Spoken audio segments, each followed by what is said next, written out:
शिक्षण मंत्री भुसे काका विद्यार्थ्यांचा संभ्रम दूर करा अशा आशयाचे बॅनर पुण्यातील चौकात झळकल्याचं बघायला मिळतंय। संभ्रम दूर करण्याची मागणी या बॅनरच्या माध्यमातून होत असल्याचं आपल्याला बघायला मिळतंय। नेमका काय प्रकार आहे हे आमचे प्रतिनिधी सागर आव्हाड सांगताय, बघूया।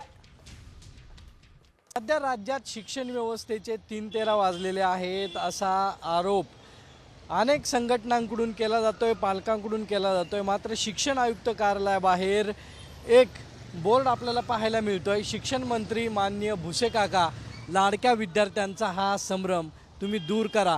कोलमडलेल्या शैक्षणिक वेळापत्रकामुळे आम्हा विद्यार्थी, पालक, शिक्षकांच्या मानसिकतेचा विचार कोण करणार का, असे अनेक प्रश्न जे आहेत ते या बोर्डवरती उपस्थित केलेले आहेत। आणि सर्वात महत्त्वाचं म्हणजे शिक्षणातला हा सावळा गोंधळ तुम्ही दूर करा। दादा भुसे या सर्वावरती काय मार्ग काढतात हे पाहणं महत्त्वाचं ठरणार आहे। कॅमेरामन किरण कादेसह सागर साम टीव्ही पुणे।